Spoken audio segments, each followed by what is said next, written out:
안녕하세요. 레빗에 관심이 많으신 시청자 여러분, SCK 이경미입니다. 올해도 레빗 2022 신기능을 가지고 저희가 웨비나를 준비했는데요. 저와 함께 해주실 오토데스크 최용선 차장님 소개해드리겠습니다. 안녕하세요. 오토데스크 코리아의 최용성입니다. 오늘도 저희가 3년째라고. 네, 3년째입니다, 벌써. 네, 그리고 레빗의 어떤 맞춤 신기능이 나올 때마다 차장님과 함께 맞춤 웨비나를 진행한 지 벌써 3년째가 되는데요. 오늘 웨비나는 순서는 레빗 2020, 레빗 2021, 그리고 2022 이런 순서로 해서 진행을 할 거고 마지막에 이제 Q&A 세션을 진행을 하도록 하겠습니다. 그렇다면 차장님, 저희가 3년을 진행하면서 레빗 2020부터 시작을 했었어요. 그리고 레빗 2021 이렇게 진행을 했는데 레빗 2020의 가장 큰 키워드를 뭐라고 생각하십니까? 네, 20 버전, 네, 21 버전, 발음이 그게 더 편하겠네요. 레빗 2020 네. 키워드로 말씀을 드릴 것 같으면 첫 번째는 이제 모델링이 좀 강화된 것 같아요. 예전에 이제 타원벽 같은 경우가 모델링이 좀 어려웠었는데 이제 타원벽이 업데이트가 된 거, 그리고 리바 모델링 부분이 좀 더 이제 강화된 부분, 그리고 PDF가 이제 들어오면서 PDF를 가지고 도면 작업을 한다든지 아니면 익스포트를 한다든지 임포트 한다든지 그 중에서도 이제 임포트 부분이 가장 업데이트가 많이 됐고요. 그리고 루트 어널리시스, 저번 주에 제가 이제 알쓸다잡에서 썼던 그 맛집 찾기 가장 기본 루트인 그 루트 어널리시스가 업데이트가 되었습니다. 네, 저도 그 알쓸다잡 보면서 점심 맛집 지도를 해서 알아서 최적의 경로를 해주는 걸 보면서 저 루트 어널리시스가 되게 인상적이었거든요. 네. 본사에서는 그렇게 쓰라고 만든 툴은 아니지만 그렇죠. 그렇게 써봤습니다. 네, 그리고 2021의 키워드를 또 말씀해 주시면 첫 번째는 그 프리캐스트 탭이 들어왔다는 거고요. 그 다음에 제너레이티브 디자인, 그런 이제 새로운 아이콘들이 새로 추가가 됐습니다. 네, PC 모듈이 별도의 설치 없이 한번 다 레빗 설치하시게 되면 바로 들어왔었죠. 네. 그리고 이제 기울어진 사선벽 같은 경우, 그 작업을 하기 위해서 메스로 면을 그리신다든지 아니면은 월을 이제 찍어서 작업을 하셨는데 그런 사선벽 관련된 이제 모델링이 업데이트가 되었습니다. 역시 리바랑 스틸 관련돼서 스틸 커넥션의 어떤 코드도 더 많이 들어왔고요. 그 다음에 다이나모에서 리바 관련된 모델링 기능들이 업데이트가 되었습니다. 그리고 좋아하시는 레빗2 인벤터 관련돼서도 업데이트가 되었습니다. 저희 토니 차장님은 그렇게 좋아하지는 않지만 레빗2 인벤터 통해서 저희가 커트널이라던가 이런 부분을 레빗과 인벤터의 어떤 호환, 이 부분이 많이 개선이 되어서 저희가 웨비나도 진행을 했었는데요. 저도 2021에서는 웨비나도 진행하고 준비를 해서 그런지 레빗2 인벤터에 대한 업데이트 사항이 좀 가장 인상적이었던 것 같습니다. 한 달 전에 그 인벤터 팀이랑 웨비나를 하셨잖아요. 네. 그 PC가 다운돼가지고 네, 굉장히 그렇죠. 급대노하셨다는. 제가 그렇게 화내진 않았습니다. 임기응변을 참 잘했었다고 생각합니다. 네, 그렇다면 이제 레빗 2022 오늘의 주인공이죠. 네, 신기능에 대해서 알아볼 텐데요. 저희가 아마 저희 EDM에는 4가지 카테고리로 한눈에 알아보는 이렇게 말씀을 드렸는데 저희가 기타까지 해서 준비는 총 5가지로 카테고리로 준비를 하였습니다. 그럼 가장 먼저 인터페이스 부분에 대해서 소개를 해드릴 텐데요. 기존에는 그 레빗을 실행하시게 되면은 하단에 이제 빔360 닥스라는 제품이 이제 바로 이제 접속할 수 있도록 그 아이콘이 들어가 있었는데, 2022에서는 오토데스크 닥스로 아이콘이 변경되었습니다. 왜냐면 AC 컬렉션을 사시게 되면은 오토데스크 닥스가 이제 무료로 사용을 하실 수가 있거든요. 그래서 훨씬 더 어떤 문서 관리라던가 협업하는 부분에 있어서 개선이 되었다라고 할 수 있는데, 그래서 레빗 인터페이스 안에서도 이 빔360 닥스가 오토데스크 닥스로 변경되었다라는 부분이고요. 그다음에 그 뒤에 가서는 빔360하고 동일합니다. 프로젝트를 선택하시고 파일을 선택하시고 동일하게 진행이 되기 때문에 AC 컬렉션 고객이라면 오토데스크 닥스를 이렇게 활용해 보시는 것을 적극 추천드리겠습니다. 그리고 제너레이티브 디자인 같은 경우는 아이콘에 있어서는 큰 변화가 없는 것 같은데 어떤 변화가 있나요, 차장님? 제너레이티브 디자인 같은 경우는 이제 코드를 만드시는 분과 활용하시는 분들이 좀 나눠진다고 저희가 판단을 하고 있는데, 기존 방식 같은 경우는 제너레이티브 디자인을 가지고 작업을 하실 때 코드를 제가 받아서 제 PC에 놓고 작업을 했어야 됐는데 2022 같은 경우는 쉐어하는 코드 폴더만 지정을 해놓으면 이제 제가 아닌 다른 사람이 짠 코드도 볼 수 있고 회사에서 제공되는 코드 뭐 이런 것들을 매니지할 수 있는 어떤 그 폴더 체계가 좀 생겼다. 이게 가장 큰 차이점이라고 좀 말씀드리고 싶습니다. 공유 PC가 있고 공유 폴더가 있다면 거기에 네. 다 쉐어해서 작업하면 되겠네요. 네, 그러면은 뭐 이렇게 탈모가 오는 만큼 코드를 짜지 않고도 남이 짠 코드를 쉽게 이제 활용하실 수가 있습니다. 아, 네. 그 다음 기능으로는 오토데스크 컨텐츠라는 부분이 있는데요. 아마 이때 2020을 사용하시다가 2021 되면서 라이브러리가 없어요. 뭐 네. 그 샘플이 없어요 하면서 아마 그런 문의들이 굉장히 많이 있었는데 네. 그 2021부터는 이걸 별도로 Get Autodesk Content라는 걸 클릭하셔서 거기서 이제 코리아 한국어로 들어가시게 되면은 그런 라이브러리라든가 그런 컨텐츠들을 다 다운로드 받으실 수가 있었어요. 근데 2022에서는 그 로드 오토데스크 패밀리로 해서 아이콘이 변경되었는데요. 네. 보시게 되면은 기존에는 이렇게 get 오토데스크 컨텐츠로 들어가게 되면은 그 URL로 접속이 돼서 다운로드 각각 개인 PC에 다운로드를 하셨다면 2022는 인터넷 환경에 대신 갖춰져 있어야겠죠. 인터넷 환경만 갖춰져 있다면 패밀리라던가 이런 부분들을 로드해서 바로 네. 사용을 하실 수가 있습니다. 굉장히 좀 유용한 기능이라고 볼 수 있을 것 같은데 저희가 뭐 레빗 2019나 20에서 설치를 하다가 저 컨텐츠 팩, 라이브러리 팩을 깔다가 이제 서버가 안 맞게 되거나 하면 시간이 오래 걸리고 다운을 받다가 뭐 다시 재설치가 안 되고 이런 문제점도 굉장히 많았는데 그렇죠. 네. 그걸 해결하기 위해서 Get Autodesk Content라는 홈페이지로 바로 연결되게끔 아이콘이 생겼다라고 하면 2022 같은 경우는 아예 그 컨텐츠 팩에 있는 라이브러리를 바로 다운받아서 쓸 수 있게끔 이제 기능이 업데이트 됐다고 보시면 좋을 것 네, 같습니다. 저거 작업하면서 그냥 딱 필요한 것들 클릭해서 로드 해갖고 하니까 굉장히 편하더라고요. 네, 저도 작업을 하다가 어떤 라이브러리를 노드하십시오라고 하면은 라이브러리 폴더에 들어가서 찾아서 드래그를 했었는데 2022 같은 경우는 그냥 로드 패밀리에서 찾아가지고 업데이트를 하면은 굉장히 빠르게 이제 패밀리를 쓸 수 있더라고요. 단점은 뭐냐면 오토데스크에서 기본적으로 제공하고 있는 라이브러리는 받을 수 있지만 제가 수정을 하거나 커스텀한 거는 아직까지 연결이 되지 않아요. 그래서 나중에 이제 뭐 많은 회사에서 라이브러리 매니지 시스템도 개발을 하고 아니면 앱도 만들고 계신데 이 부분이 빔 360과 연결이 돼서 커스텀 패밀리도 불러드릴 수 있지 않을까라는 이제 그런 생각을 좀 해봤습니다. 굉장히 좀 더 확장될 수 있는 부분이 여지가 있는 부분인 것 같습니다. 네. 네. 쉐어드 뷰인데 저는 이거를 어드밴스 스틸이라던가 뭐 캐드에서 이 쉐어드 뷰를 고객분들한테 많이 좀 소개를 해드렸고 고객분들이 굉장히 좋아하셨던 기능 중에 하나였는데 이게 레빗에 들어왔네요. 네, 들어왔습니다. 네. 네, 그럼 자세히 좀 설명 좀 해주시죠. 네. 그 쉐어드 뷰는 설명을 좀 드리겠습니다. 먼저 영상을 먼저 보시는 게 가장 좋을 것 같고요. 네. 아이콘 탭에 이제 쉐어드 뷰라는 게 들어왔고 제가 쉐어드 뷰에서 3D다 아니면 2D다 이렇게 설정을 한 다음에 웹상에 이제 업로드를 합니다. 그러면 뭐 제가 1층에도 또 이제 업로드를 하면 뭐 예를 들면은 레빗을 쓰지 않는 소장님들이나 아니면 발주처분들한테 이 부분을 어떻게 하는 게 좋을까요? 라는 코멘트를 할 때 기존에는 캡처를 하셔서 PPT로 만드셔서 그걸 다시 보내셨는데 그냥 쉐어드 뷰로 올려놓고 그 URL을 던지시기만 하면 됩니다. 그리고 저 오토데스크 뷰어는 프리 뷰어이기 때문에 누구나 접속이 가능하고요. 물론 오토데스크 어카운트가 있어야 되겠죠. 네. 제가 3D 뷰에서 저 오토데스크 마크에 대한 어떤 로고를 좀 변경했으면 좋겠다라고 하면은 기존의 빔 360에서 작업을 하시는 것처럼 똑같이 로고 수정을 마크업을 요청을 하시면 그 담당자가 웹상에서도 코멘트를 날린 걸 볼 수도 있고요. 네. 그리고 1층까지 한번 해보겠습니다. 네. 1층에서도 출입구를 문의 위치를 매저를 해봤더니 좀 약간 사이즈를 바꿨으면 좋겠다 아니면 출입구 위치를 좀 수정했으면 좋겠다 뭐 이런 코멘트를 굳이 레빗을 키지 않고도 웹상에서도 검토를 하시면서 확인을 하실 수가 있어요. 그러면 저희가 그 부분을 싱크를 하게 되면 레빗에서 어떤 부분에 어떤 코멘트가 돼 있구나 라는 걸 확인하셔서 작업을 하실 수가 있어요. 조금 아쉬운 거는 레빗 자체에 마크업이 되진 않지만 네. 바로 옆에 있는 창에서 어느 부분을 어떻게 수정하라는 걸 보시니까 조금 더 편하게 작업을 하실 수가 있고요. 그리고 답변을 날리거나 아니면 그 부분에 대해서 어떤 코멘트가 추가되었는지 이런 것들도 바로 쉐어에서 확인을 하실 수가 있습니다.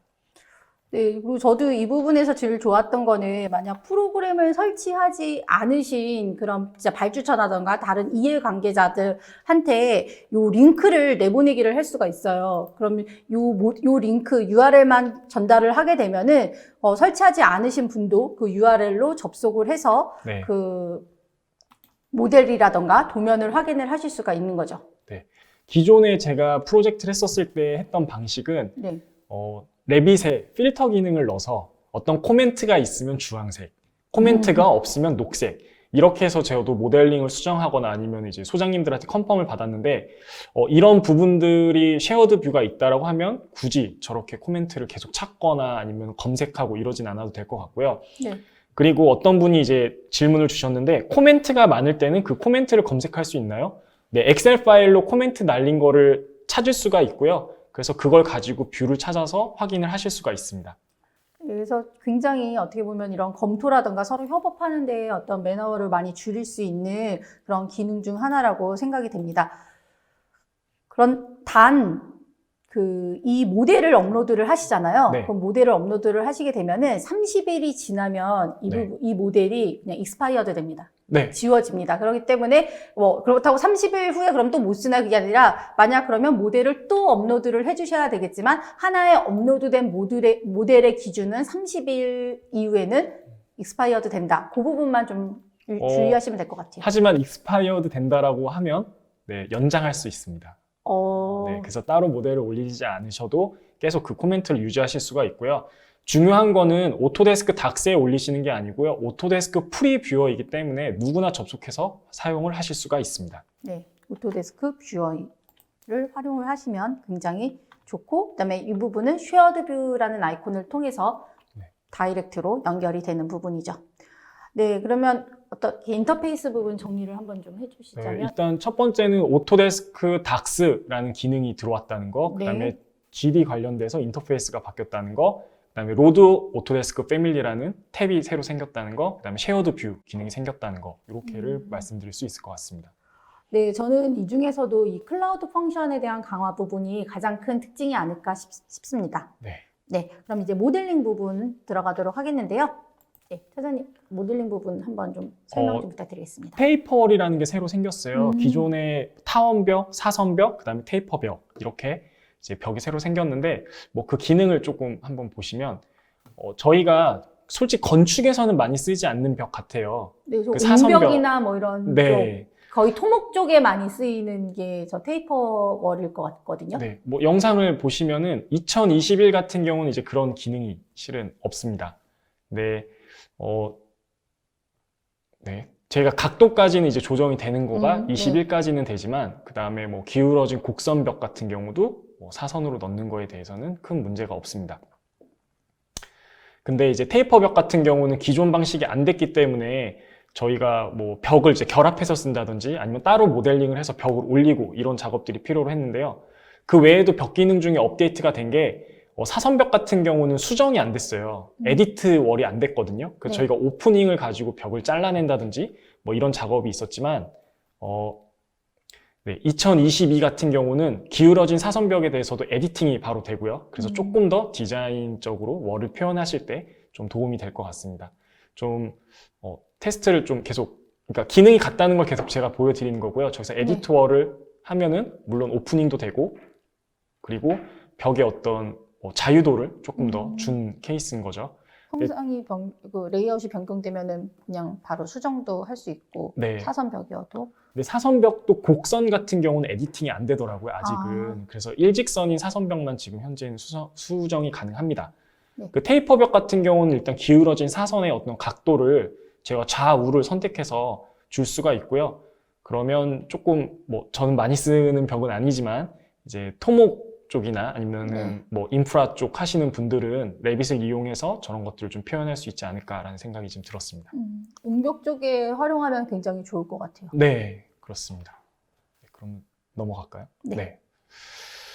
그 다음 업데이트된 사항은 포밋의 업데이트 사항이 굉장히 많습니다. 그 2022 같은 경우는 기존의 포밋은 저도 썼지만 뭐 웹상에서 되는 게 가장 큰 장점이었는데 네. 좀 레빗과 연동성도 좀 약했고 그리고 포밋 자체에서 이제 스냅이 잘 안 잡혔어요. 아, 네. 근데 지금 같은 경우는 뭐 0.01mm까지도 스냅이 잡히고 그리고 메싱 탭에 있는 3D 스케치라는 걸 가지고 포밋과 연동을 시킬 수가 있습니다. 제가 2022에서 어떤 작업을 하고 뭐 예를 들어서 인테리어 팀이나 아니면 좀 더 스케치업으로 작업을 하는 게 편한 팀이 있잖아요. 다 네. 모두 레빗을 쓸 수는 없으니까 뭐 쓰는 게 가장 좋긴 하지만 그럼 포밋으로 보내면 굉장히 빠르게 포밋이 열리면서 제가 보고 있는 그 3D 뷰의 부재가 이제 포밋으로 넘어갑니다. 그리고 레빗에서 넘어온 거에 대해서는 수정은 조금 어렵고요. 뭐 수정을 시킬 수 있는 방법도 있지만 근데 포밋에서 제가 앞에 있는 가벽이 뭐 올라왔으면 좋겠다. 아니면 디자인적으로 저런 벽이 추가됐으면 좋겠다라고 이제 포밋에서 간략하게 모델링을 합니다. 그리고 나서 레빗으로 보내면 네, 실시간으로 레빗에 그 부재가 들어옵니다. 그래서 좀 디자인 워크를 하시는 분들과 또는 레빗이 아직 불편하고 스케치업 같은 플랫폼이 좋으신 분들은 좀 연동하기가 좋지 않을까라는 생각이 들고요. 그리고 나가는 그 이미지 자체가 네, 그렇게 재료나 이런 것들도 다 연동돼서 나가기 때문에 그렇게 투박하게 나가지 않습니다. 그래서 디자인 작업을 하시거나 뭐 메싱 작업을 하실 때도 이제 포밋을 쓰는 것도 괜찮을 것 같습니다.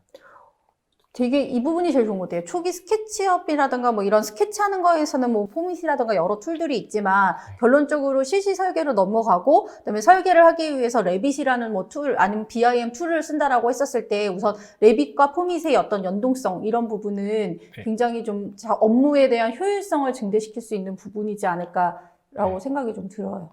네, 맞습니다. 그리고 또 한 가지 업데이트된 사항이 라이노 파일 자체가 이제는 링크 라이노 파일로 들어오기 시작을 했거든요. 그래서 저희가 임포트하고 라이노 파일을 진행을 했었는데 지금 링크가 되다 보니까 굉장히 좋은 점들이 있습니다. 그리고 실제 테스트를 해보니 2020이나 19에서 못 가지고 들어왔던 형상들도 2022에서는 라이노 형상을 좀 쉽게 가지고 들어오는 걸 좀 볼 수 있습니다. 네, 보시는 것처럼 어떤 디자인의 어떤 메싱을 라이노로 작업을 하고 제가 가지고 들어와서 뭐 메스처럼 자르거나 검토를 할 수도 있겠죠. 근데 만약 디자이너가 저 폼에 대한 형상을 완벽하게 바꿨다라고 하면 저는 리로드 프롬이라는 위치에서 저 파일의 위치만 바꿔주게 되면 네, 형상이 저렇게 바뀌는 걸 확인하실 수가 있어요. 그래서 좀 라이노와의 어떤 연계성이 더 좋아졌다라고 보시면 좋을 것 같습니다. 결국 링크로 가져옴으로써의 그 이점이 또 네. 있는 거네요. 네, 그러면 이제 리바 모델링 부분의 업데이트 사항을 말씀을 드리겠습니다. 그래서 리바 모델링 같은 경우 지금 모델 바 다이아메터라는 그 탭이 추가가 되었는데요. 우선 이 모델링을 하면서 이 바 사이즈를 좀 더 크게 하거나 아니면 실질적인 간섭이라던가 이런 걸 하기 위해서 조정을 할 수가 있습니다. 그래서 바 다이아메터 위에 모델 바 다이아메터라는 거는 실질적으로 모델을 진행하시면서 뭐 간섭사항이라던가 실질적인 디멘전을 좀 반영을 해서 선 체크를 하실 때 이 모델 바 다이아메터를 이용을 하셔서 효율적으로 관리를 하실 수가 있고요.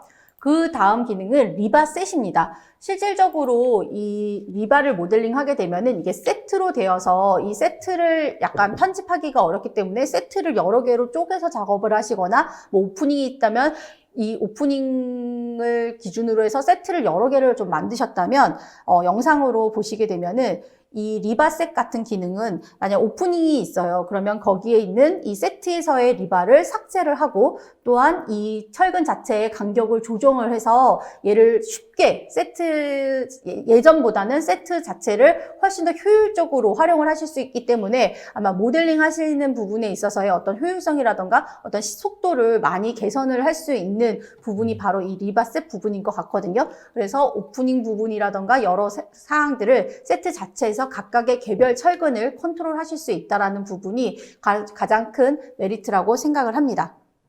그렇군요. 네, 네. 리바셋. 네, 리바셋 네. 굉장히 좋은 기능입니다. 그리고 리바 2포인트 모델링 같은 경우는 그 2포인트, 1포인트, 2포인트, 2포인트만 그 선택을 해서 그 리바를 굉장히 빠르게 그 간격 스페이싱을 줘서 하실 수 있는 기능인데요. 지금 여기서 보시게 되면은 만약 파운데이션 기초 부분에 이제 철근을 한다라고 했었을 때 여기 보시면 호리젠탈과 버티컬에 대한 부분을 동일한 이제 호리젠탈과 버티컬이겠죠. 거기에 스페이싱, 이 간격만 줘서 쉽게 모델링 하실 수가 있고 이러한 보강 철근 같은 경우도 이 투포인트를 이용을 해서 이 보강 철근도 쉽게 모델링을 할 수가 있습니다. 그래서 기존보다 대비 어떤 모델링에 있어서의 이것도 그러니까 요번 2022의 리바 쪽 보면은 기존보다는 모델링 하는 데 있어서 효율성을 증대할 수 있는 그런 기능들이 업데이트된 사항들이 굉장히 많더라고요. 그래서 아까 리바셋이라던가 이 리바 바이 투포인트를 이용을 해서 보다 빠르고 쉽게 모델링이 가능하시고요. 또한 리바 쉐입 같은 경우는 이런 램프나 이런 부분에 있어서 철근이 이제 곡면으로 돼갖고 이 램프를 한 번에 모델링하기가 쉽지 않았어요. 램프 자체에 어떤 곡면 부분이 변경되는 부분에 있어서 이 부분을 다 어떻게 보면 분절해서 해야 되거나 좀 쉽지가 않았는데 이 리바 쉐입의 99-1이라는 이 쉐입을 통해서 이 구부림 철근에 대해서 모델링하는 부분이 굉장히 편해졌습니다. 그리고 리바 다큐먼트 같은 경우는 보강근에 대한 도면에 대한 표현 방법이 훨씬 더 기능적으로 추가되어서 도면화를 하는 부분에 있어서 보강근에 대한 부분도 업데이트가 많이 되어 있거든요. 그래서 네, 저희가 근데 또 이거 말고도 테스트를 하다 보니까 그 리바를 모델링을 하고 그 기둥을 복사했더니 리바가 똑같이 맞아요. 쫓아갔죠. 기존의 2021에서는 리바를 모델링하고 카피를 하게 되면은 철근 자체가 같이 따라오지가 않고 그냥 콘크리트 메스 부분만 움직이거나 따라오지 않았다면 요번 2022의 신기능 내용에는 그 부분이 없었지만 보니까 그 리바까지도 카피가 굉장히 쉽게 되더라고요. 그래서 어떻게 보면은 좀 동일한 벽체에서 뭔가 된다면 얘를 그냥 카피를 통해서 보다 빠르고 쉽게 모델링하고 거기에 따른 연결 부분만 좀 모디파이 하게 되면은 굉장히 편하게 리바 모델링이 가능해지실 것 같습니다. 그 시공사 같은 경우 이제 리바 관련돼서 모델링을 하시거나 물량을 뽑기 위해서 이제 다른 이제 어플리케이션을 많이 쓰시는데 제가 들었던 생각은 리바 모델링 관련돼서 다이나모로 해주고 그리고 그 타입들이 있을 거잖아요. 그러면은 나중에 그 프로젝트를 적용했을 때 타입이 매칭이 되면은 리바가 자동으로 복사가 될 것 같아요. 그래서 조금 그 부분을 테스트를 좀 해보고 싶다라는 생각을 좀 많이 했었습니다. 안 그래도 이거 테스트하면서 차장님께서 큰 포부를 리바 쪽으로 한번 더 그 스터디가 하시고 싶으시다라는 부분을 보여주셨고, 그다음에 이게 스틸 커넥션 바이 다이나모 부분, 저는 이 기능이 정말 요번 그 구조 쪽으로 업데이트된 사안 중에서는 이 기능이 제일 최고라고 생각을 하는데요. 보시게 되면은 이제 모델링을 하기 위해서 어떤 각 회사마다 철근에 대한 커넥션에 대한 스탠다드 드로잉이 있죠. 그럼 그 기준이 있단 말이죠. 그래서 커넥션 타입별로 해서 부재의 섹션에 대한 레인지 부분, 그다음에 머티리얼에 대한 레인지 부분을 미리 사전에 라이브러리로 다 지정을 해 놓으실 수가 있거든요. 레빗 자체에서. 그래서 이렇게 지정을 해 놓으시게 되면은 요번 2022를 설치를 하시게 되면은 이렇게 C의 프로그램 데이터에 오토데스크의 해당 버전의 다이나모 폴더에 가시게 되면은 이 스틸 커넥션에 대한 다이나모 코드들을 다 제공을 하고 있더라고요. 그래서 지금은 제가 영문 버전으로 해서 이걸 한 거지만 코리아라는 폴더에 들어가게 되면은 이 내용들이 빔 투 빔, 빔 투 컬럼이 보호 기둥, 보엠보, 이런 식으로 해서 다 한글로도 되어 있어요. 그래서 이거를 이제 다이나모 플레이어에 로드하시고 이 로드한 거를 가지고 실행을 하시게 되면은 실질적으로 이 커넥션 부분을 자동으로 해줄 수가 있는데 아까 제가 이 레인지 부분에 있어서 라이브러리를 지정할 수 있다라고 말씀을 드렸잖아요. 이 부분을 영상에서 한번 보여드릴게요. 해당 제가 앞에 말씀드렸던 경로에 가시게 되면은 이렇게 다이나모 코드들이 다 제공이 되고 있고 이거를 다이나모 플레이어에 이제 로드를 하시게 되면은 이렇게 항목들이 다 뜹니다. 그래서 저는 빔2 컬럼에 대한 커넥션을 이 모델에 해당 랩 모델에 지정을 하고 싶어요. 그래서 우선은 셀렉션을 해야 되는데 그냥 드래그로 전체 모델을 그냥 한 번에 쭉 그냥 커넥션이 적용될 부분을 드래그를 하고 보면은 라이브러리 파일 패스가 있습니다. 이게 아까 그 레인지라는 머티리얼이라던가 아니면 섹션에 대한 사이즈 이런 부분을 지정하는 부분이거든요. 그래서 실행을 하시게 되면은 한 번에 이 해당 레인지 안에 들어가 있는 그 멤버들에 대한 커넥션이 한 번에 이렇게 적용되는 거죠. 그래서 이 부분이 어떻게 보면 오토 커넥션이라는 부분인데 또 이 커넥션이 적용되고 나서 이 서머리 리스트에는 어떻게 몇 개가 적용이 되었고 이러한 것들이 레포트처럼 다 볼 수가 있거든요. 그래서 이 기능을 이용하시게 되면은 어떻게 보면 철골 부분에 있어서 디테일한 부분까지도 한 번에 다 스탠다드 기준으로 작성을 하셔서 활용하시기 굉장히 좋은 기능인 것 같습니다. 그래서 이 다이너모를 다 내가 일일이 짜야 되냐 그게 아니라 무료로 제공하기 때문에 활용도가 굉장히 높으실 것 같고요. MEP 패브리케이션 부분에 있어서는 저희가 이제 MEP를 모델링하고 그다음에 저희가 그 패브리케이션 요소로 변환을 해주잖아요. 변환을 해줄 때 2021에서는 얘를 이제 변환을 해주게 되면은 뭐 댐퍼라던가 이런 부분이 이렇게 삭제가 돼서 안 나오지만 2022에서는 이 맵 패브리케이션 파트들이 자동으로 다 인식이 된다라고 되어는 있는데 이거를 차장님하고 같이 좀 테스트를 해봤어요. 해봤더니 2021 부분에 있어서도 되던데요? 되고 2020 부분에 있어서도 되더라고요.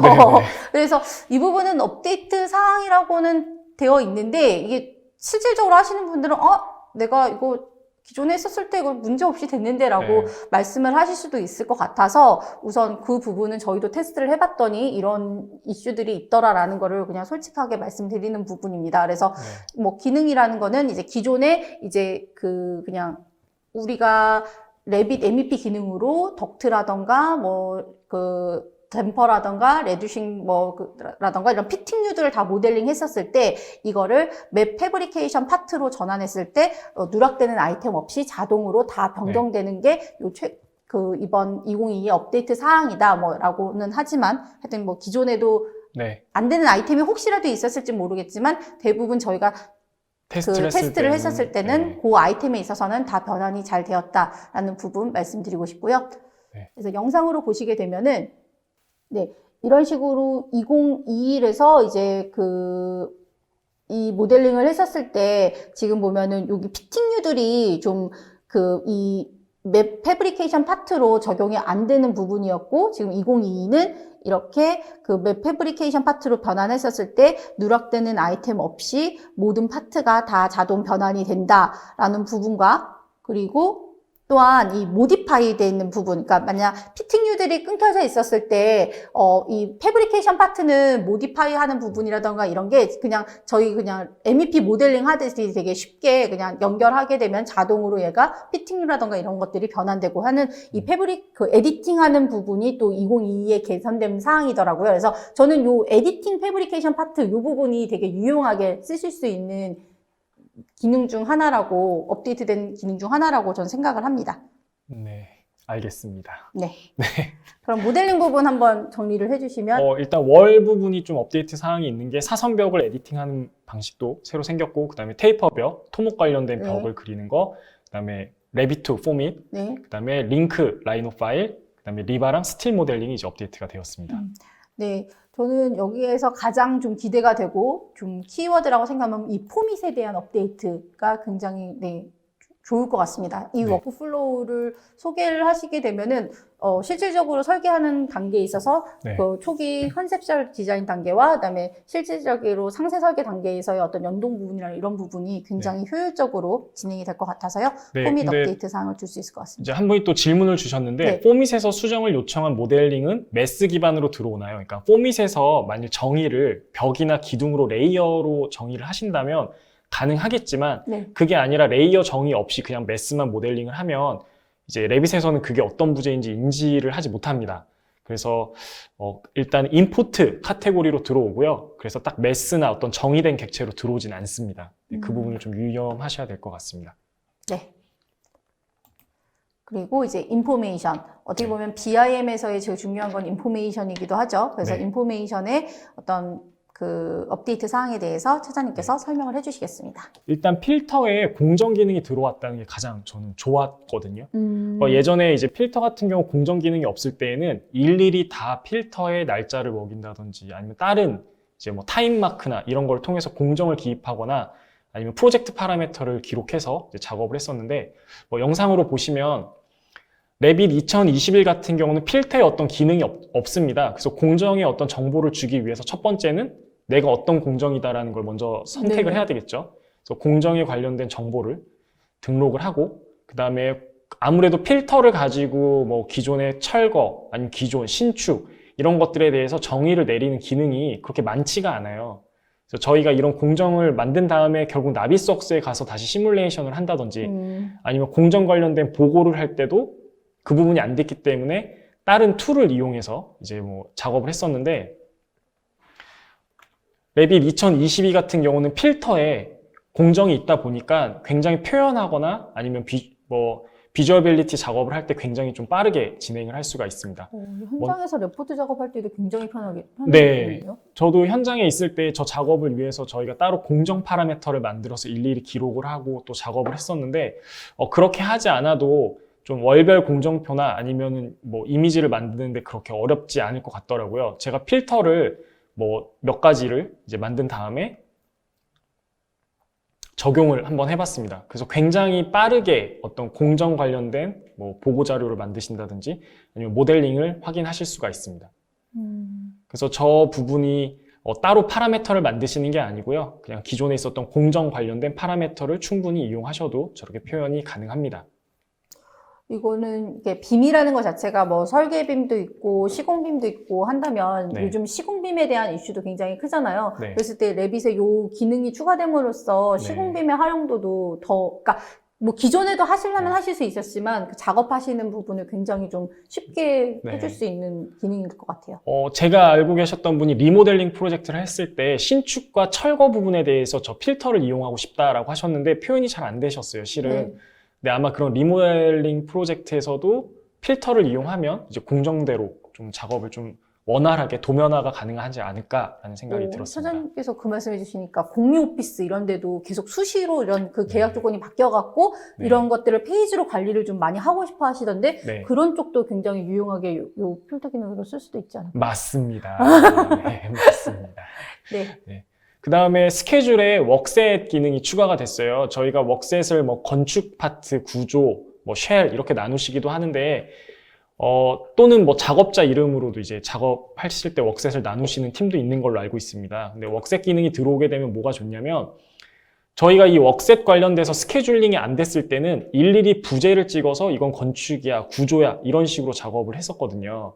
근데 웍셋이 스케줄링이 되니까 각 월에 대한 어떤 타입, 뭐 구조가 체크가 돼 있어 안 돼 있어 뭐 이것들을 다 스케줄로 확인할 수가 있잖아요. 거기서 웍셋으로 저걸 바로바로 나눌 수가 있습니다. 그래서 웍셋으로 모델링을 좀 정리하신다든지 아니면 좀 뭔가 어떤 데이터 관리를 위해서 스케줄을 좀 쓰시면 웍셋 관리가 굉장히 빨라지고 편해졌다라는 걸 좀 말씀드리고 싶습니다.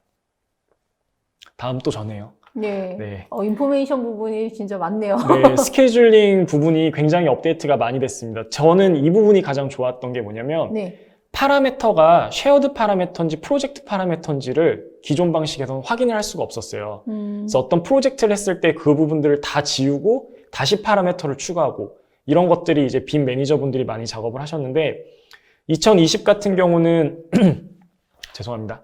스케줄 파라미터에서 바로 제가 이 파라미터가 어떤 파라미터인지 빌트인 파라미터인지 프로젝트 파라미터인지 쉐어드 파라미터인지를 확인해서 바로 정리를 해서 스케줄에서 확인을 하실 수가 있습니다. 기존에 뭐 스케줄이 아무래도 조금 약해지다 보니까 어떻게 작업을 하셨냐면 다이나모로 코드를 다 짜세요. 네. 그래서 스케줄이 뭐 월은 안 되고 뭐는 안 되고 하니까 아예 차라리 내가 뽑고 싶어 하는 아이템들을 다 찾아서 다이나모로 작업을 하셔서 엑셀로 저렇게 정리를 하셔서 하는 코드들을 많이 쓰셨는데 네. 파라미터도 업데이트가 된 것뿐만 아니라 스케줄도 업데이트가 되다 보니까 이런 작업 없이 그냥 바로 멀티 카테고리에서 내가 원하는 전체 지금 사용 중인 어떤 부재 아니면 모델링한 엘레멘트에 관련돼서 모든 걸 다 확인하실 수가 있습니다.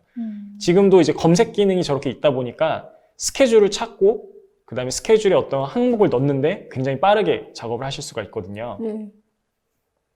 그래서 그 작업을 해본 거고요. 그 다음에 기존 방식과 좀 다르게 아이템이 멀티 카테고리에 굉장히 많이 추가가 됐습니다.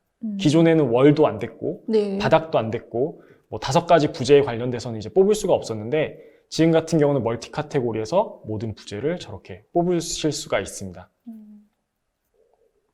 이미지로 좀 비교를 드리면 2021에서 같은 모델링을 뽑았을 때는 토탈 엘레먼트가 멀티 카테고리 스케줄 기준으로 1993개만 뽑혔고요. 안 되는 아이템들이 많다 보니까. 네, 2020 같은 경우는 전체 아이템이 다 나오다 보니까 4380이라는 게 나왔습니다. 그러면 이렇게 보셨을 때는 이제 물량 관련돼서 만일 내가 검토를 해야 된다, 그러면 멀티 카테고리만 쭉 뽑으셔도 이제 다이나모 업데이트 없이 이제 가능하시다라는 걸 좀 말씀드리고 싶습니다. 네, 그리고 스케줄 부분에 있어서 판넬 부분에 있어서 그 전기 쪽 일렉트리컬 판넬 부분에 있어서 업데이트 사항입니다. 그래서 뭐 큰 건 아니고 기존에도 이 판넬에 대한 스케줄은 작성이 되었는데요. 여기 보면 파란색 2022에서는 이 오토 쉐이딩 포 디스플레잉 로드라는 부분이 체크 온오프를 하실 수 있게 변경되었습니다. 그래서 기존에는 이 각각의 단상 기준으로 해서 차단 기수가 다르게 되면은 이 일람표, 이 스케줄이 이렇게 높낮이가 다 달라갖고 각양각색의 타입들이 나왔다면은 지금은 저 오토 여기에 체크를 하시게 되면은 동일한 차단 기수의 상관없이 동일한 레포트 포맷으로 나올 수 있기 때문에 이런 부분이 어떻게 보면 문서화 하시는 부분에 있어서나 이럴 부분에도 좀 도움이 될 것 같고요. 저희가 저거 찾으려고 스케줄을 계속 봤는데 네, 스케줄에 없고 어널리시스. 네, 네, 맞습니다. 어널리시스 탭에 가시게 되면은 저 판넬 스케줄을 뽑으실 수가 있습니다. 다음 키 스케줄이 또 업데이트가 됐는데요. 예전에 키 스케줄 같은 경우는 프로젝트 파라미터까지는 가능했지만 쉐어드 파라미터는 좀 불가능했어요. 근데 키 스케줄에서 이제 쉐어드 파라미터도 들어옵니다. 그러면 재료명을 표기하신다든지 아니면 일괄적인 어떤 정보를 회사 기준으로 다 넣어야 된다. 그럴 경우는 키 스케줄에 있는 쉐어드 파라미터를 이용하시면 조금 더 빠르게 작업을 하실 수가 있습니다. 그래서 저희가 지금 이 부분은 실내재료 마감표 기준으로 지금 작업을 좀 하고 있거든요. 그래서 아마 유튜브나 다음 웨비나 때 이 내용을 좀 전달해 드릴 수 있을 것 같습니다. 그리고 아까 말씀드렸던 것처럼 파라미터 서치 기능이 아예 들어와 있습니다. 그래서 스케줄과 파라미터 관련돼서 이제 서치 기능이 들어와 있다는 거가 업데이트 사항입니다. 네, 패밀리 카테고리 부분인데요. 2021 대비 2022에는 14가지 항목에 대한 카테고리들이 추가가 되었습니다. 그래서 특히나 뭐 브릿지라던가 이런 토목 쪽 해갖고 뭐 피어라던가 뭐 토목 쪽 요소들에 대한 카테고리들이 추가가 되고, 그다음에 뭐 유지보수 관리한 부분, 그다음에 또 이런 그 전기나 이런 쪽 부분에 대한 카테고리들이 이렇게 추가가 되었는데요. 아마 패밀리 작업하시면서 대부분 뭐 제너릭 모델로 해갖고 그냥 이렇게 작업하시는 경우가 많으실 텐데, 요 패밀리 작성하실 때 추가되는 카테고리를 가지고 작업을 하시게 되면 어떤 가시성 조절이라던가 이런 부분에 있어서 훨씬 더 편하게 사용하실 수 있으니까요. 요 항목들을 활용을 하셔서 패밀리 카테고리 항목을 활용을 하셔서 패밀리를 작성하시면 좋을 것 같습니다. 인포메이션 관련돼서 저희가 필터 관련돼서 업데이트가 됐고, 그 다음에 스케줄 관련돼서도 기능이 계속 지금 업데이트가 되고 있습니다. 그리고 많이 쓰시는 파라미터의 어떤 서치 기능을 통해서 파라미터 관리도 조금 더 빨라질 것 같고요. 그리고 매일 제너릭 모델만 쓰셨다고 하면은 이제 14가지의 카테고리 항목이 추가된 새로운 카테고리로 이제 부재를 정의할 수 있을 것 같습니다. 네, 가장 큰 업데이트 사항은 스케줄에 대한 업데이트 사항과 또 패밀리 카테고리가 아닐까 싶습니다. 네, 그리고 2D and 3D 도큐먼트 부분에 대해서 말씀드리도록 하겠습니다. 굉장히 많은 분들이 이 코드를 짜셨던 것 같아요. 2017부터 이제 그리드가 3D에서 보였으면 좋겠다. 그러니까 저 같은 경우는 CAD로 그리드를 그려서 각 층별로 복사해서 이제 3D에서 보고 이제 작업을 하고 했었는데, 지금 2022 같은 경우는 그냥 쇼 그리드라는 그 비저빌리티 탭에서 선택을 하셔서 내가 어느 층에 있는 그리드를 보고 싶다라고 선택을 하시면 바로 보실 수가 있습니다. 이미지를 좀 보여드리면 저희가 레벨 기능이 들어오기도 했고, 또 그 다음에 들어온 기능이 3D 그리드 기능입니다. 그래서 내가 층별로 보고 싶어하는 그리드를 확인할 수도 있고, 또는 나는 1층만 보고 싶은데, 나는 2층만 보고 싶은데, 저렇게 뷰를 선택을 하시면 층별로 저렇게 아이소메트리에 바로 그리드를 확인하실 수가 있습니다. 그래서 도면을 표기하거나 아니면 뭔가 작업을 하실 때 뭐 그리드가 꼭 필요하셨던 분들은 좀 도움이 될 것 같은 기능입니다. 되게 좋아하실 수 있는 기능 중 하나일 것 같습니다. 네. 그리고 태그 같은 경우는 또 멀리언이 태그가 안 됐었어요. 없었죠. 멀리언 네. 태그가. 그래서 저희가 뭐 텍스트 노트를 쓴다든지 아니면 커튼월에 있는 태그를 하나를 변형시켜서 멀리언을 선택을 했었는데 지금 같은 경우는 이제 커튼월, 멀리언 관련돼서도 태그가 바로 진행이 됩니다. 이 부분 같은 경우는 저희가 커튼월 태그를 이제 한번 붙이는 작업을 저희도 해봤는데 제가 커튼월에 어떤 어노테이트를 하기 위해서 클릭을 하면 뭐 커튼월은 당연히 되겠죠. 네. 근데 멀리언을 선택을 해보면 안 됩니다. 안 돼. 그러니까 로드가 뜰 때 저희는 라이브러리를 찾아서 업데이트를 하잖아요. 그게 아니라 로드 오토데스크 패밀리에서 검색을 하시면 됩니다. 그래서 멀리언 관련돼서 난 저 태그를 쓰고 싶다. 그러면은 순식간에 저렇게 태그가 불러와지고 그 다음에 저희가 작업을 할 때 클릭하면 됩니다. 그래서 저는 테스트를 하면서도 그랬고 저 로드 오토데스크 패밀리가 생각보다 굉장히 편해하다는 걸 좀 많이 느꼈던 것 같습니다. 네, 저도 이 부분은 굉장히 편한데 정말 사장님 말씀대로 유저가 만든 것까지도 참 업데이트가 할 수 있으면 굉장히 정말 파워풀해질 것 같습니다. 지금 오토데스크 레빗 같은 경우는 오토데스크 닥스랑 계속 지금 연결을 시키는 과정이 있는 것 같아서 제가 좀 찾아보니까 옆쪽에 이렇게 접속할 수 있는 뭔가 아이콘이 새로 들어오지 않을까 이렇게 조심스럽게 예상을 해봅니다. 네. 다음은 그 태그 중에 멀티 카테고리 태그가 조금 더 업데이트가 됐는데요. 예전에는 뭐 다른 정보를 쓰지 않는다든지 이런 것들에 대해서 이렇게 표기하거나 이런 것들이 불가능했는데 이제 다중 태그 방식이 아니라 하나의 태그에서 다중 엘리멘트를 표현할 수 있게끔 바뀌었습니다. 물론 이 부분은 국내 건축 이제 도면 과정과 조금은 달라서 저희와는 맞지 않을 수도 있는데 아무튼 태그를 하나를 써서 여러 개의 다중 엘리멘트의 어떤 정보를 정의한다든지 아니면 표기를 하는 게 가능해졌습니다. 저는 멀티 카테고리 태그를 굉장히 많이 썼던 것 같아요. 실무를 하면서도 저 부분을 좀 많이 썼는데 일단 멀티 카테고리 부분이 좀 업데이트가 됐습니다. 정보가 같다면 같은 이제 밸류를 표현을 해주고요. 만일 내가 정보가 다르다라고 하면은 이제 다른 정보값을 넣어주는데 저 부분도 커스텀 할 수가 있습니다. 그래서 사용자가 조금 더 뭐 카테고리를 좀 더 정의를 할 수 있고 값을 이제 태그 값을 컨트롤 할 수 있다. 이 부분이 업데이트 사항이라고 좀 보시면 좋을 것 같습니다.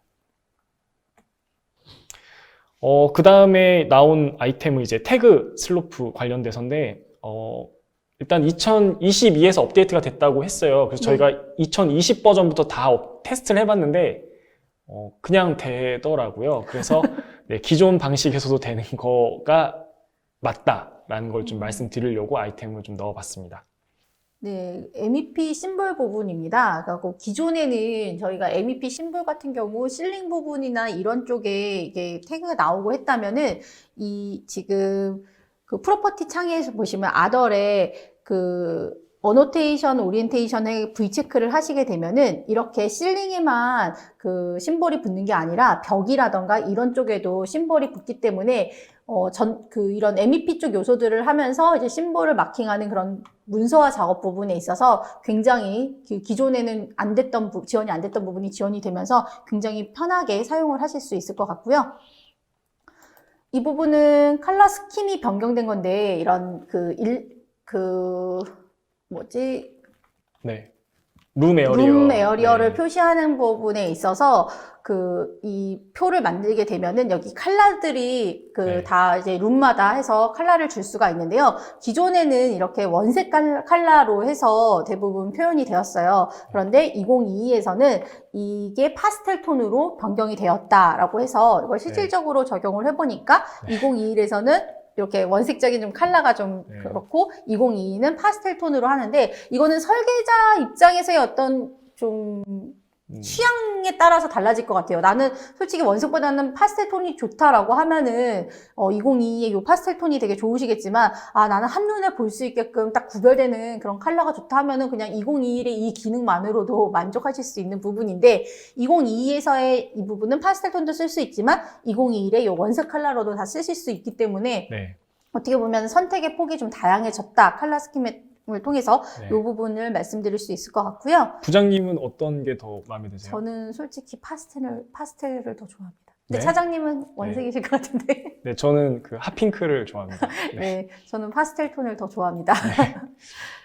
그리고 non-core layer라는 기능인데요. 이 기능도 저는 굉장히 좀 현업에서 좀 유용하게 쓰실 수 있지 않을까라는 그 업데이트 사항 중 하나인 것 같아요. 2021 버전까지만 하더라도 건축이라던가 구조벽을 따로따로 모델링 하시는 경우가 많았어요. 네. 익스테리어라고 인테리어 쪽을 갖고 별도로 모델링을 하셨었는데, 만약 규모가 그렇게 크지 않고 한다면 그냥 한 번에 모델링을 익스테리어랑, 그러니까 구조벽하고 건축벽을 다 모델링 하셔서, 여기 non-core 레이어라는 네. 비저빌리티에서 체크만 오프를 하시게 되면은 네. 건축벽이 다 사라지고 구조벽만 남게 되거든요. 월에 대한 코어 레이어만 남게 돼요. 레이어를 그래서 조정을 하실 수가 있어서 어떤 규모가 크다면 모르겠지만 어느 정도 규모가 크지 않는 부분이라면 네. 이 기능을 통해서 구조 도면이라든가 이런 거를 작업하시는 데 있어서 유용하게 쓰실 수 있을 것 같은데, 네. 사장님이 보시기에는 이 기능이 어떻게 적용이 될 것 같나요? 일단 이게 들어왔다는 거는 복합벽으로 충분히 구조도를 그릴 수 있다라는 네. 거고요. 그 다음에 저희가 뭐 용량 문제 때문에 뭐 스트럭처와 뭐 외피와 건축을 많이 구분을 했었는데, 그렇게 큰 규모가 아닌 이상은 아까 정도 제가 뭐 한 7층 정도 오피스는 저는 그냥 한 복합벽으로 다 작업을 하는데, 그 부분에서도 구조도면도 바로 작업을 할 수 있다. 뭐 이런 게 좋은 장점인 것 같습니다.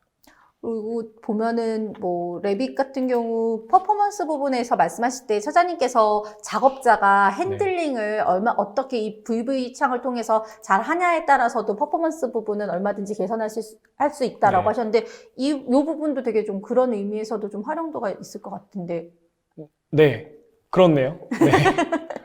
네. 그리고 네, 그 사장님 다음에, 슈트 네. 리비전 설명해 주시죠. 네, 시트 리비전 같은 경우가 저희가 리비전 넘버를 달 때 커스텀이 안 됐습니다. 근데 그 부분 이제 커스텀해서 우리는 뭐 알파벳 기준으로 하겠다, 아니면 우리는 넘버 기준으로 하겠다, 이제 회사 각 고유의 기준으로 그 리비전을 좀 관리하실 수가 있습니다. 그리고 루트 어널시스가 또 나왔네요. 네, 제가 제일 좋아하는 루트 어널리시스 기능입니다. 첫 번째 2021에서는 패스가 딱 1A밖에 작업이 되지 않았어요. 근데 네. 지금 2022 같은 경우는 1A뿐만 아니라 멀티 패스를 좀 확인할 수가 있거든요. 영상으로 좀 보시겠습니다. 제가 2022 같은 경우는 로비에서 저 바깥까지 나가는 길이 어떻게 나가는지 궁금하기도 하고 최단 거리가 맞을지도 궁금합니다. 그러면 그 문을 통해서 나가는 세 가지의 루트가 지금 확인이 됐고요. 네. 그 루트를 통해서 가장 최단 거리와 최장 거리에 대한 어떤 시간적 비교도 할 수 있습니다. 그리고 뭐 코로나 때문에 업데이트가 된 것 같긴 한데, 각 룸에 대해서 2m로 떨어지는 것들에 대해서 뭐 표기를 하는 것도 있는데, 저거는 솔직히 뭐 많이 쓰진 않으실 것 같고, 패턴 작업을 하실 때 많이 쓰실 것 같아요. 그래서 뭐 그 부분도 한번 테스트를 해봤고, 보면은 저 중심에서 아웃까지 나갔는데 가장 최단 거리가 이제 녹색이 뜨게 돼 있습니다. 네. 그래서 각각의 색깔별로 일단 패스를 좀 검토를 하셔서, 이 패스가 가장 짧구나, 아니면은 나갈 수 있는 동선이 세 가지구나, 뭐 이런 동선 다이어그램을 그리실 때도 좀 활용이 가능하실 것 같습니다. 그래서 2D와 3D의 업데이트 사항을 좀 보시면, 일단 그리드인 3D 뷰가 돼 있고요. 그다음에 태그 관련돼서 멀리언 태그, 멀티 카테고리 태그가 업데이트가 됐습니다. 그리고 컬러 스키밍도 업데이트가 됐고, 월 레이어도 이제 구조벽을 그리기 위해서 이제 좀 업데이트가 됐습니다. 그 다음에 시트 리비전, 그 다음에 루트 어널리시스가 업데이트가 됐습니다. 네, 그 중에서도 가장 좀 이 기능은 좋겠다라고 하는 거는 그리드인 3D 뷰가 기존의 네. 다이나모나 아니면 캐드롭에서 작업 부분들을 더 추가로 하셨던 부분이 자동으로 된다는 이 부분이 굉장히 좋은 기능 네. 중 하나일 것 같고요. 그다음에 태그의 작업 편의성이 증가하지 않았나 싶습니다. 여기서 질문을 또 어떤 분이 주셨는데요. 네. 하나의 태그에 여러 객체를 하는 거와 반대로 하나의 객체에 여러 개를 태그를 걸 수 있냐? 예를 들면은 구조, 스판 태그를 모델링을 나누지 않고 여러 개를 붙일 수 있냐라는 질문을 주셨어요. 네, 당연히 가능하고요. 여러 개의 태그도 붙일 수가 있습니다. 네. 그러면 이제 드디어 마지막 기타 부분으로 왔습니다. 다이나모 부분 차장님 좀 설명 부탁드리겠습니다. 네, 다이나모 같은 경우는 2.10으로 이제 업데이트가 됐습니다. 그래서 조금 더 코드나 이런 것들이 많이 추가가 됐는데, 일단 안정성이 조금 더 좋아졌고요. 실제로 테스트를 해보니까. 그리고 제가 이제 가장 좋았던 건 이제 새로 업데이트 된 것 중에, 몇 가지 중에 제일 좋았던 거는 뭐, 어노테이션 관련된 것도 있고, 시트 관련된 것도 있지만, 저는 이제 도면 자동화를 계속 테스트를 하고 있지 않습니까? 네. 그래서 시트의 도면이 자동으로 얹혀지면 밑에 있는 뷰 타이틀 컨트롤이 안 됐어요. 네네. 그래서 그것도 저희 본사에 질의를 하고 했었는데 그 부분에 관련된 노드가 들어오기 시작을 했습니다. 그러면 앞으로는 그 뷰 타이틀을 사용자가 원하는 사이즈와 위치에 이제 놓을 수 있는 이제 코드가 이제 곧 만들어질 거다라는 것 때문에 좀 많이 네, 좋게 봤습니다. 네. 네, 잘못인가요? 아니요, 네. 잘 보셨습니다. 안 그래도 이 알쓸 다잡하실 때 어느 분께서 그 레빗 왓츠뉴 그때 할 때 다이나모도 다뤄주시나요? 라고 댓글 남기신 분이 계시더라고요. 네. 그래서 예, 차장님께서 이렇게 다이나모 업데이트 사항도 네. 정리를 네, 해주셨습니다. 그 다음에 IFC4 관련돼서 이제 뭐 익스포트 할 수 있다. 그 다음에 네. 빌딩 스마트 기준을 저희가 맞췄다라는 걸 좀 말씀드리고 싶습니다. 그러니까 결국은 기존에도 IFC로 내보내는데 IFC4 부분에 있어서 추가된 부분인 거잖아요. 네, 맞습니다. 네. 그리고 이제 시스템 어널리시스 부분입니다. 그래서 보면은 기존에도 2020서부터 이제 그 MEP 모델링을 하시고 나면은 이제 시스템 어널리시스를 통해서 보고서를 이제 출력하시고 이게 뭐 하실 수는 있었는데 2021 같은 경우는 이제 스페이스 기준으로 해서 이게 표로 해서 나오다 보니까 이게 판독하는 부분이라던가 또 얘를 PDF로 뽑는 부분이라던가 이런 부분이 굉장히 좀 불편했어요. 그런데 2022부터는 이 스페이스 기준으로 해서 얘가 그룹핑이 되고 또 그거를 이제 뽑으셨을 때 되게 비주얼적으로 판독하기 쉽게끔 이 레포트가 나오기 때문에 굉장히 그 기존에부터 시스템 어널리시스는 있었지만 이런 아웃풋으로 해서 레포트화 되는 부분이 많이 개선이 되었고 또한 룸이라던가 스페이스에 대한 정의하는 부분이 체크를 할 수 있는 부분이 네. 추가되었기 때문에 그 부분을 좀 유용하게 사용을 하실 수 있을 것 같습니다. 또한 그 링크 인벤터라고 해서 저희가 2021에서도 저희가 업데이트 사항 중 인벤터랑 레빗의 어떤 그 레빗2 인벤터 이 부분에 대한 설명을 해드렸었는데 이 부분 링크는 인벤터 파일이 바로 링크가 되는 건 아니고요. 인벤터에서 레빗으로 변환한 파일을 이 링크 기능을 통해서 불러서 레빗에서 작업을 하실 수 있는 링크 인벤터 기능이 추가되었습니다. 그래서 기타 사항으로 이제 업데이트된 거는 다이나모가 2.10 버전으로 업데이트가 됐다는 거, 그 다음에 IFC4로 익스포트 할 수 있다는 거, 그 다음에 레빗2 인벤터가 되는 거. 이게 가장 큰 업데이트 사항인 것 같습니다. 네, 그중 단연 네. 최고의 기능은 다이나모 2.1로 업데이트 되었다라는 거를 줄 수 있겠죠. 네, 맞습니다. 네, 그래서 레빗 2020 왓츠뉴 기능들을 보면은 이제 그 오토데스크에서 그 업데이트된 사항을 보면은 굉장히 이렇게 많은 기능들이 업데이트가 다 되었습니다. 그리고 저희가 이 기능들을 다 소개해 드리기보다는 업무를 진행하시는 거에 있어서 좀 효율적으로 유용하게 쓰실 수 있는 기능들만 뽑아서 지금 이번 웨비나에서 소개를 해 드렸고요. 그 밖의 기능들은 오토데스크 그 홈페이지라던가 그 유튜브 이런 걸 통해서 업데이트 사항들이 다 공유가 되고 있기 때문에 그런 거를 통해서 만약에 난 이거 말고도 더 추가된 걸 더 자세히 알고 싶어 라고 하신다면 네. 그런 유튜브 영상을 통해서도 검색이 가능하십니다.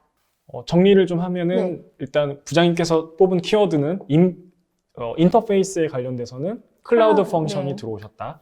들어오셨다. 네, 들어왔다.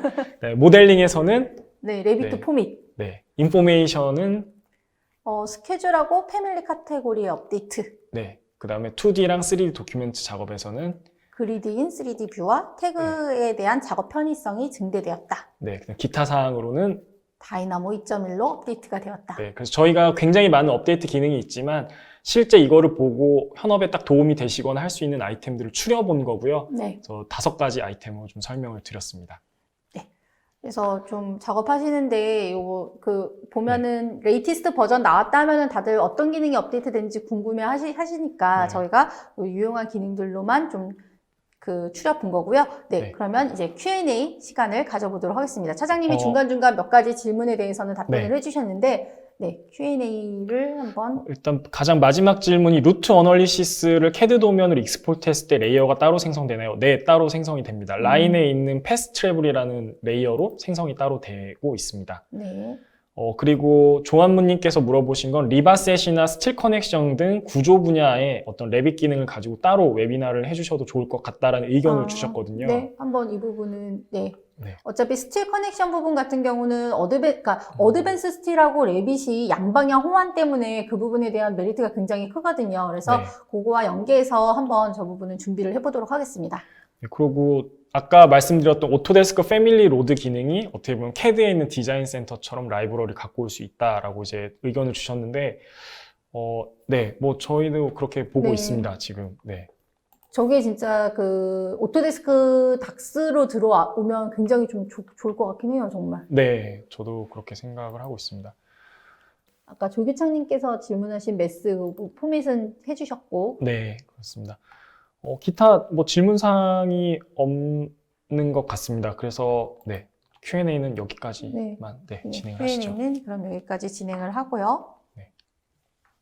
네, 저희가 그 SCK에서 빔 러닝 허브라고 해서 무료로 그 교육 컨텐츠를 업데이트하고 그 단순히 교육뿐만 아니라 여러 가지 뭐 그 AC 컬렉션 안에 있는 제품 이외에도 뭐 CAD라던가 아니면 뭐 라이브러리 생성하는 부분이라던가 여러 이런 컨텐츠들을 무료로 제공을 해드리고 있습니다. 그래서 만약 우리 회사에서 빔을 도입을 하려고 하는데, 교육받기도 시간이 어렵고, 어떻게 접근해야 될지 모르겠다라고 하신다면, 요 아래 URL을 통해서 빔 러닝 허브에 접속을 하시게 되면은, 각 건축, 그 다음에 플랜트, 토목 카테고리에 맞춰서 거기에 대한 상세 카테고리들이 또 세분화되어 있고 거기에 영상들이 업데이트되어 있으니까요. 많이들 좀 접속해서 무료로 활용을 해주시면 좋을 것 같고요. 저희 SCK에서 그 7월에 준비하고 있는 웨비나가 두 가지가 있어요. 하나는 어드밴스 스틸 웨비나인데요. 이 어드밴스 스틸 웨비나 같은 경우도 제가 재작년서부터 계속 진행을 했었는데 아직 어드밴스 스틸의 활용도가 많이 그 어댑션이 많이 넓어지진 않고 있는데 기존까지는 아마 모델링에 좀 포커스해서 모델링하는 부분에 있어서 웨비나를 진행을 했다면 이번에는 실제 여러 어드밴스 스틸을 가지고 프로젝트에 활용하신 사례를 기반으로 해서 특히나 이런 드로잉, 도면 쪽에 좀 포커스해서 저희가 7월 14일 날 웨비나를 진행할 예정이고요. 또한 아까 그 레빗 인터페이스 변경됐을 때 빔 360이 아닌 이제 오토데스크 닥스로 됐습니다 라고 했는데 이 ACC라고 해서 오토데스크 컨스트럭션 클라우드라고 해서 유니파이드 플랫폼이 새롭게 좀 업데이트된 런칭을 했습니다. 그래서 그 기존에 저희가 빔 360 웨비나도 많이 진행을 했었었는데 이번에는 이 ACC 플랫폼을 가지고 저희가 실질적으로 빔 360과 어떤 차이가 있고 또한 어떤 이 포함된 유니파이드 플랫폼 안에 포함되어 있는 기능이라던가 유용하게 활용할 수 있는 그런 팁들을 좀 많이 드리려고 하거든요. 그래서 7월 21일 날 진행하는 요 ACC 웨비나에도 좀 많은 관심과 참여 부탁드리겠습니다. 지금 Q&A 중에 저희가 한 가지 놓친 게 있는데요. 김인열 소장님께서 말씀을 해주셨는데 논코어 레이어 컨트롤이 평면 뷰에서만 되고 단면에서는 안 되는지 궁금하다라고 물어보셨어요. 네. 단면을 제가 테스트하지 않았습니다. 그 소름이었습니다. 소름. 역시 네.